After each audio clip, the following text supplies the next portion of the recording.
आता लाडक्या बहिणींसाठी आनंदाची बातमी। फेब्रुवारी आणि मार्चचा हप्ता एकाच वेळी लाडक्या बहिणींना मिळणार आहे। खऱ्या अर्थानं आज हा निर्णय घेत असताना आज मला आनंद आणि अभिमान आहे। आजपासूनच आपण फेब्रुवारी महिन्याचा आणि मार्च महिन्याचा एकत्रितपणाने लाभ जवळपास 2,52,00,000 पेक्षा अधिक महिलांपर्यंत आज पोहोचवत आहोत। याचा एक विशेष आनंद आणि अभिमान मला निश्चितपणाने आहे।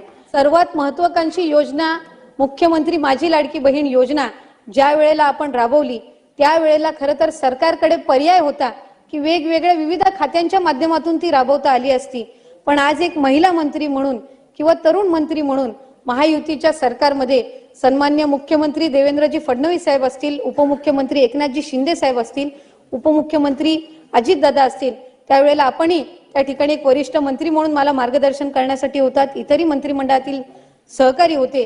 कधीही असं भासवून दिलं नाही की ही तरुण किंवा एक महिला मंत्री आहे म्हणून 2.5 कोटीपेक्षा जास्त लाभार्थी असणारी ही योजना हिच्याकडून राबवली जाईल का नाही अशी शंका कधी मनामध्ये आली नाही। आणि म्हणूनच तो आत्मविश्वास किंवा खऱ्या अर्थानं महिला म्हणून एक लोकप्रतिनिधी म्हणून सक्षमपणे आपण काम करू शकतो हा एक विश्वास त्या निमित्ताने जाणवला। आणि म्हणूनच मी महायुतीच्या सरकारचे सुद्धा या निमित्ताने मनापासूनचे आभार मानेन आणि त्यांचे अभिनंदन करीन। मुख्यमंत्री माझी लाडकी बहीण ही योजना राबवत असताना सर्वप्रथम तर अनेक आव्हानं होती, कारण महाराष्ट्र राज्य हे देशामधले एक पहिल्या 5 मोठ्या राज्यांपैकी एक आहे।